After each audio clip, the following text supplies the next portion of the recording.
Hey guys, just as preamble to open the curtain for this video. Some of you know I used to love horror games, until that kind of magic to get scared passes by as your skills to bend the knees. But sometimes while returning and playing some classics, nostalgia kicks. But you know this channel addresses for the most part RPGs. So in this video I want to share some of those horror, kinda dark, gloomy RPGs. Some may take them as games of cult, and some others may have an amazing narrative that you need to pay a lot of attention to get spooked.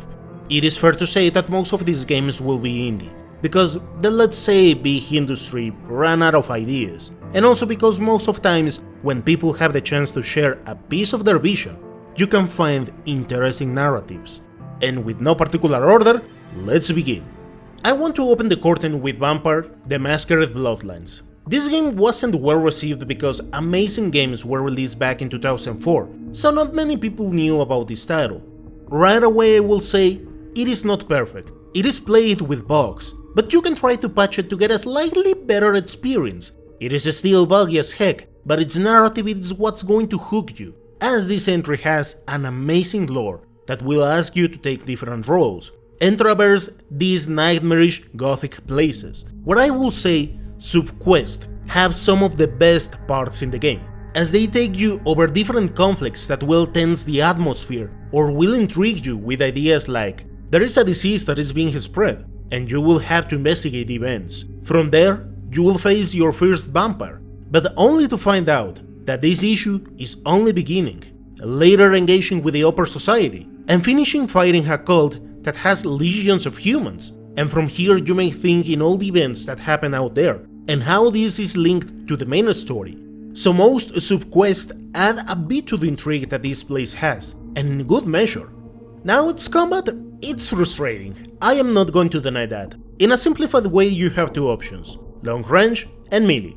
My recommendation is to stay a bit away from melee, as there are bosses and stealthy quests that will frustrate you like there's no tomorrow. But I will say that its story alone carries quite well this entry. Let's follow with Sunless Sea and Sunless Sky, located in a dystopian steampunk world where you will create your character, a background, and embark on a slow adventure that throws narrative elements everywhere, where you'll have to take choices that will shape the world in different ways. In general, these games have a sad narrative that requires lots of hours, as you need to traverse the cosmos or sea finding events that have good chunks of text, where depending from your stats, certain outcomes will go on your favor or against you. What's worth mentioning is that each gameplay has chances to throw new stories left and right, where you'll also face nightmarish enemies that probably will make you rage quit if you're not prepared. But that is not the end, because if you die, your successor will come and embark on an already explored world, unraveling new secrets. With this, yep, it is grindy, and I don't recommend it for everyone as it may feel dated on some ends, but I will say quite rewarding if you can stick with it. In the third entry, Off is going to be releasing this year, but has been around since 2008, developed in France as far as I remember. Now I know this game since it received some patches back in 2012, and believe me, despite its simplistic look, it is amazing with capital A, where you'll take the role of the batter, where your task is to purify the world, where the judge will help along the way. Now as we advance in this story, it is going to take really cryptic approaches.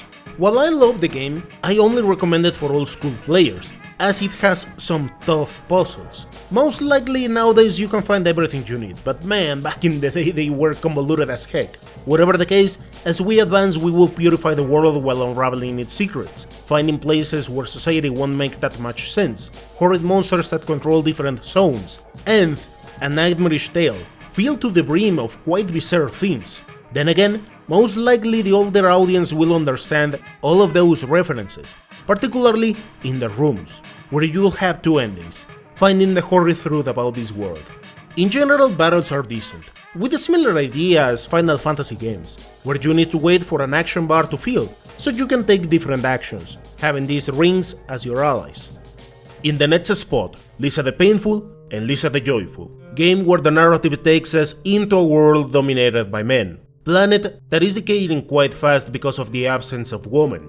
You take Brad's role, where he finds a little girl, and as she is the only girl alive, Brad turns overprotective, knowing really well what will happen if she's found. Now, be advised, a lot of discretion with this game. As the title implies, it has a painful narrative and really dark humor that I only recommend for those who can take stories for what they are. With that said, depending from your actions, everything around you will slowly take its course, where you'll also find Brad's issues along the way. As for its gameplay, I am not sure if this game was inspired by Madou Monogatari, because it has a similar idea where you need to press keys in certain orders to attack or make combos, having a quite entertaining way to play around, where as you advance you'll find different companions that for the most part are just passing by, but still, quite interesting execution for the most part. Let's follow with Fear and Hunger.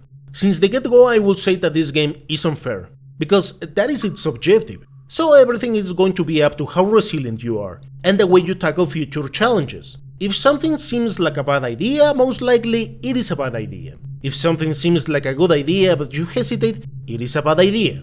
Every choice, every action will teach you how to sort things in better ways.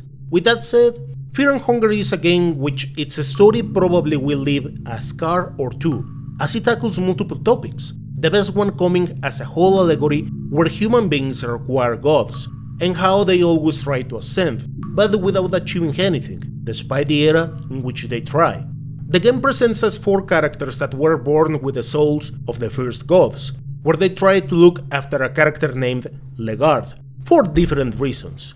The lore in this game is amazing, but horrid at the same time, and everything happens inside the Dungeon of Fear and Hunger, which is a kind of nexus with other planes that expands itself, so this is a place with no moral or values. You'll see faceless people, enemies that I prefer to leave misunderstood, and many situations that will make uncomfortable those with a weak stomach. So yep, this game has a really dark and amazing story, and it actually can be finished in something like 1 hour, but just because you will die plenty times while you understand how to get the true ending, which is quite symbolic and philosophical.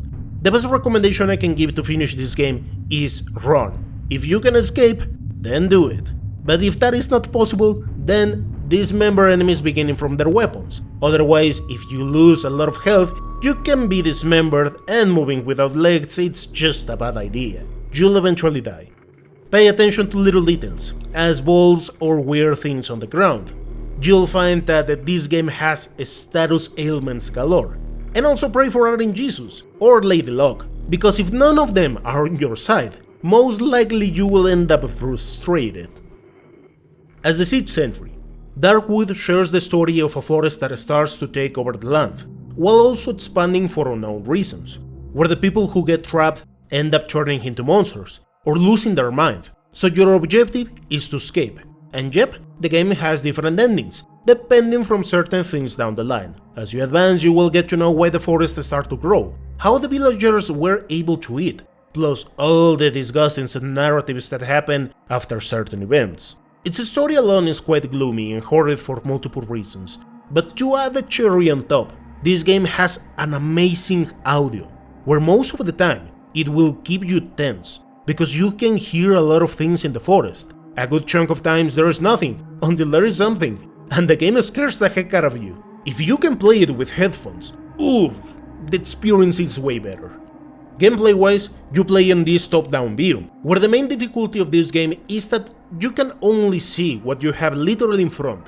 So if there was something following you, you have no idea if it is still after you, until you turn back. And to add to its difficulty, as days pass, the enemies will get tougher and tougher, so you need to act relatively fast while also managing your items wisely, because you can mess up, and then the game is just a nightmarish spiral, where another main dish comes with random night events. Sometimes they'll try to enter to your house, sometimes you will hear some cracks, and in every effing night there is something new that adds to the tension.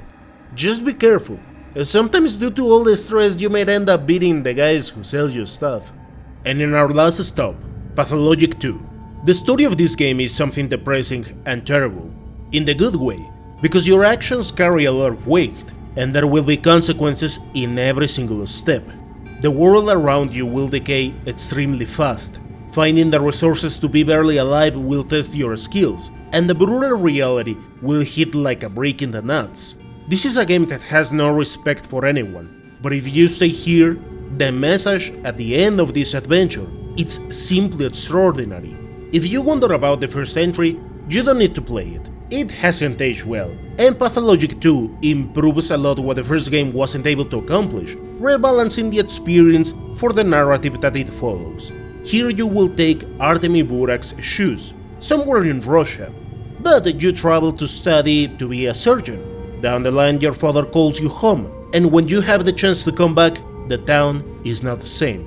Due to a civil war, resources became really limited in these distant towns, eventually turning people paranoid and mad for more than obvious reasons. So you are going to have a hard time moving around, as people won't exchange precious things with you, plus they will try to attack you. But let's remember, you're a surgeon, so fighting in this game isn't something you actively look for. Here you don't win battles, you survive. But the game is so full of options that you can rob houses, take the organs of dead people, or other things. But remember, all of these actions have consequences, and every day, the so-called rock bottom shows that things can get way worse. While at first your role seems to be meaningless and out of place, then suddenly this happens. Ladies and gentlemen, please welcome the Outbreak.